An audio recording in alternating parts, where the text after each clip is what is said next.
What's up, YouTube community?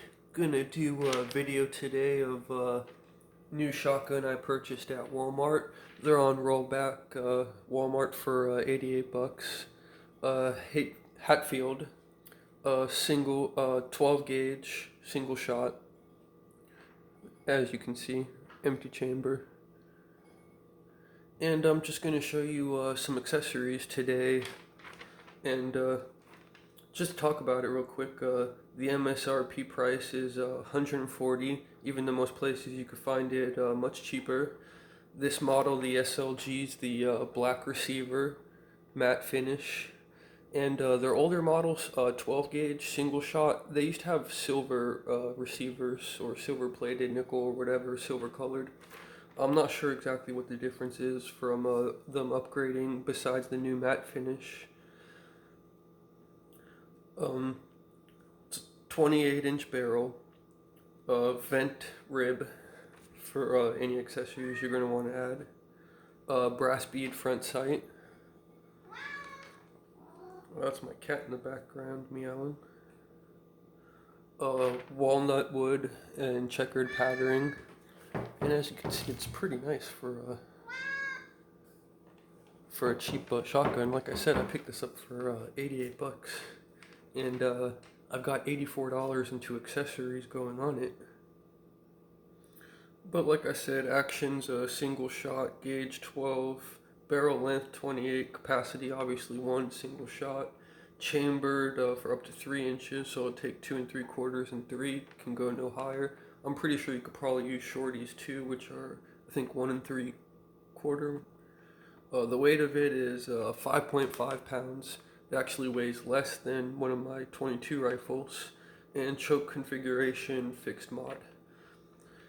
And just to go over a couple things, don't do what I did, and I knew when I was buying some of this ammo that my rifle was a smoothbore shotgun, but I didn't pay attention, and this is really expensive ammo. 5 rounds of this is like $12 a box. It's like $25 for both these boxes after tax.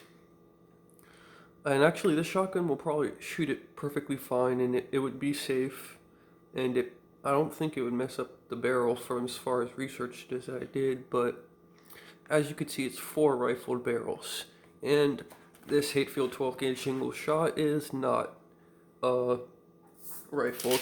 It doesn't say in the description at all that's a smooth bore, but from my research I could tell it's a smooth bore.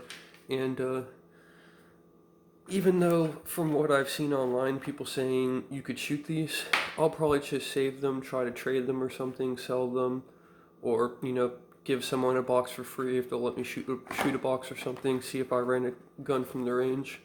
Because even though this shotgun could shoot it, these rounds cost up to like $2.40 per shot. So taking 2 shots is about $5 shooting these. And from what I've seen, these are very good when you shoot them out of the right the right shotgun. And the reason why I wouldn't want to shoot them out of this, even though it probably would be perfectly fine safety wise, and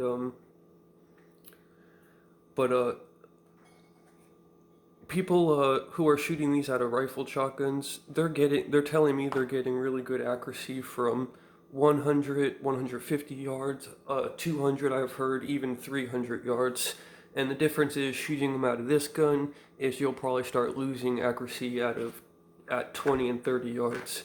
And for how expensive this ammo is, you probably don't want to do that. I'm actually gonna message the company Hornady or call them or whatever and ask them if they'll send me. I see some people have like a map of all the different calibers and ammo they offer. Because even though I knew my shotgun was smoothbore, I didn't pay enough attention. I'm new to shotguns, by the way. I'm new to guns in general too. I've never even shot a shotgun. The one reason I like this a lot is because it's very safe to use, very easy. It compares a lot to my break barrel pellet rifle right here, a Gammo, which I shoot in my backyard. And same thing, it just breaks down.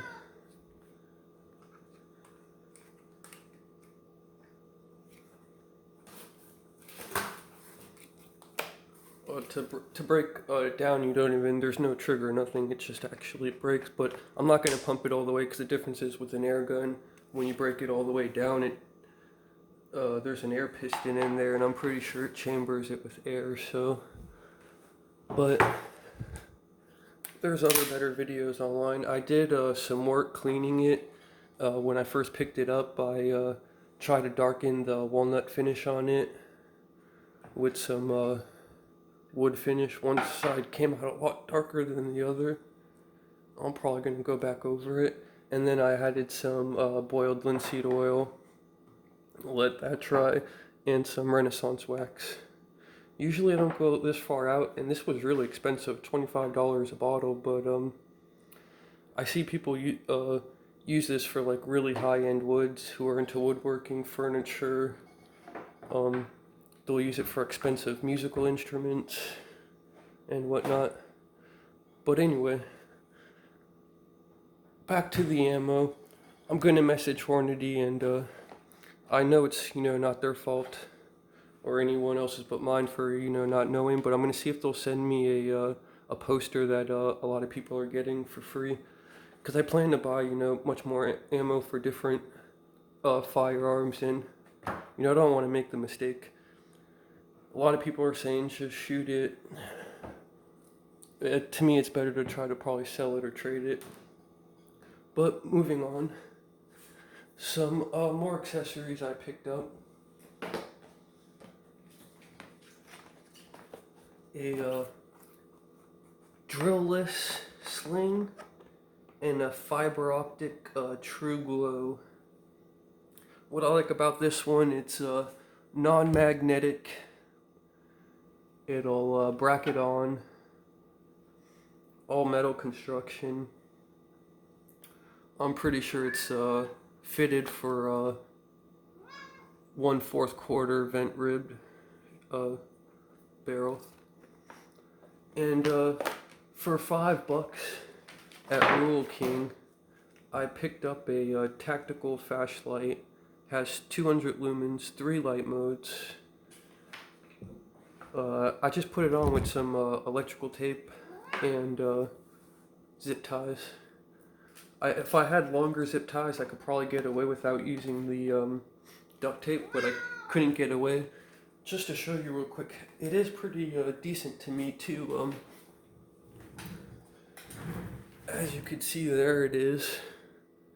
I left enough space to easily hit it, and it has 3 modes, so I like the strobe a lot. That's really good for a shotgun. And as you could see, some of them are on with the zip ties, and if I had longer ones, I could go all the way across. And I'm gonna go ahead and install the fiber optic sight and the drill-less leather suede sling. And one more thing I have to say, I had a little small crack in the wood, but I super glued it when I did the wood finish and everything, and that'll pretty much stabilize it, hold it up. Other than that, cleaning it on the safety crossbar, it took off the color for the fire side, and there's only a little bit of white left. Someone told me I can use nail polish, and I brought a bottle at the dollar store. That doesn't work that well. It doesn't stick. It just gunks up, comes off. So if anyone can recommend me something to do, even though I don't really need it, it would still be nice to have. It does feature 2 safeties, the safety crossbar and the transfer bar, cocking it. The one thing I will say is the if you dry fire it, every time you would dry fire it and pull the trigger with the hammer cocked back, it'll pretty much start sliding that crossbar. So, if you were to load a shot in, close it, and even if you had the safety, crossbar safety on, if you did start cocking the transfer hammer back and pulling the trigger, 2 times after 2 times of dry firing it, it'll probably slide the crossbar all the way over, and probably by the 3rd time you would go ahead and fire around if there wasn't a chamber. So you wouldn't want to just depend on the one safety anyway. It's kind of good that it makes it both. In other words, it's really good for novices and beginners. That's why I kind of like it. It's single shot. It has a action that's very, a break action. Folds up almost all the way in half. The break action, by the way, is the trigger guard. You just pull that and load your 12 gauge. You can get adapters too to shoot other rounds, but it ends up being very similar to my pellet gun, which makes it easy to learn. I did install a limb saver name brand recoil pad because I know this thing's going to kind of kick, and that's really nice. It has some really good like spring rubber in the pad, so there's other recoil pads, and from what I've seen, some of them can be cheap and not as useful. It's almost just like adding a cover, while this name brand one is actually doing something that will help a little bit with the recoil. And to help with that too, I even brought some 12 gauge shorties because these are a lot more expensive, but I figure it'll be a lot more fun because the kick in shooting 3-inch or 2 3/4, it probably won't be fun to be burning up boxes in a single 12 gauge. I'd imagine after so many shots, it's not going to be like shooting a 22 or anything. You're probably going to get a little sore. So shooting some softer rounds, probably be a little bit more fun for target shooting and whatnot. And yeah, I'm going to go ahead and end the video there and install the Sling and